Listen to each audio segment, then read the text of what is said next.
What's going on here? Harris campaign avoiding requests from Biden to campaign for her. Uh-oh. Trouble in paradise, folks. Trouble in paradise. Harris's team and allies respect Biden's service, but they are wary of further tying Harris to the unpopular president on the campaign trail. Well, Biden isn't really helping her out with this. I mean, you see this. What's going on here? Can you talk about how your vice president, who is running for the presidency, has worked on these crises and what role she has played over the past several days? Well, I'm in constant contact with her. She's aware we're singing from the same song sheet. She helped pass all the laws. Singing from the same song sheet. These guys are as thick as thieves. Being employed now. She was a major player in everything we've done. Ooh, major player in everything they've done. Because it's good that he's saying this because everybody loves at what they've done. Everybody does. So it's good that he just makes that clear. So everybody knows that, she is just as responsible as Biden for all of the things they love. Including passage of legislation, which we were told we could never pass. And so she's been, and her staff is interlocked with mine in terms of all the things we're doing.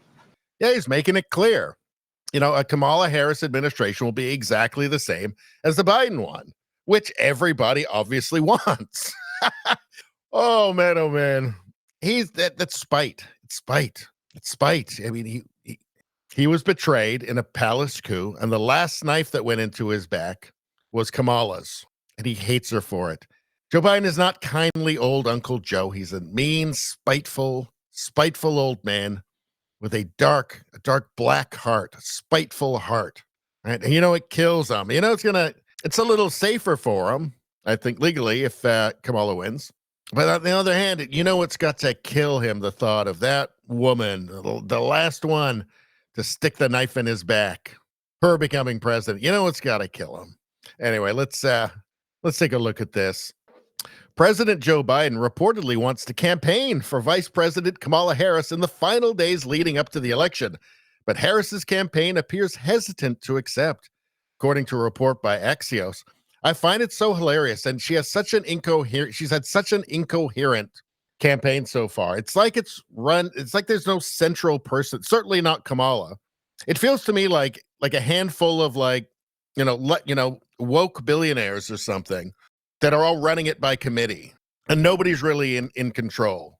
Because first they were trying to distance her from Biden, and then all of a sudden it's, no, I have no regrets over the last 4 years. Seems a bit strange. And nothing, I wouldn't have done anything different than Biden.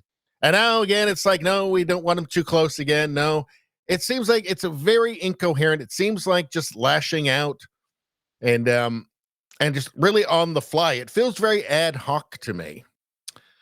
The Harris team is said to be reluctant to outright reject Biden's offer, instead choosing to avoid direct communication about setting up campaign events. A source familiar with the situation compared it to a slow-moving breakup. What about the joy, though? Where's the joy? Harris's team and allies respect Biden's service, but are wary of further tying Harris to the unpopular president on the campaign trail, Axios reported. I think that the two teams hate each other. This reluctance comes as Biden's approval rating hovers at 39%, according to 538's average, with widespread disapproval since his departure as the Democratic nominee. Oh boy, 39%, that's not good. Quote, he's a reminder of the last 4 years, not the new way forward, another source told Axios, noting that Harris is aiming to position her campaign as a fresh direction for the country, despite serving as vice president under the current administration.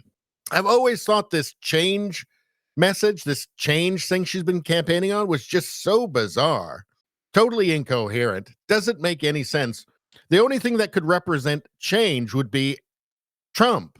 Her being elected represents same, right?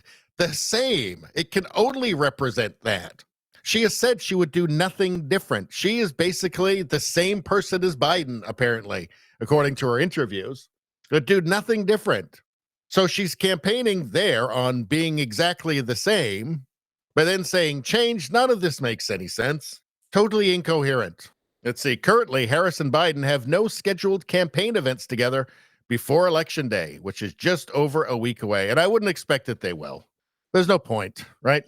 I mean, at this point, really, she might as well just go on vacation till the election. Just let the machine take over, right? She's not helping. It went better when it was just the machine running the campaign for her, right? When she was just doing the bunker strategy like Biden. Her being seen by people hearing her talk does not help her, which seems like it would be a problem for a candidate. However, some within Biden's team believe his presence could boost Harris's support in these final days. Really? Or maybe they just hate the Kamala Harris people and they want to really torpedo her campaign. I don't know. I don't see how Biden is going to help, though. They argue that the Harris campaign is underestimating Biden's appeal in white working class communities in key Rust Belt swing states like Pennsylvania. Maybe they're overestimating it. I don't know. Maybe the Biden people are overestimating it. The report also coincides with ongoing rumors of tension between Biden and Harris teams, as Biden may feel lingering resentment over the Democratic Party's efforts to remove him from the race for re-election. And again, of all the knives that went into his back, right after Pelosi's knife went in, Kamala's was the next and the last one. He knows that. I think he couldn't help but, deep in his black, spiteful heart, want to hurt her, to strike out from hell's heart. Anyway, that's all I'm going to say about that. Please like, share, and subscribe. Subscribing really helps me out. I thank you for that. I will see you next time.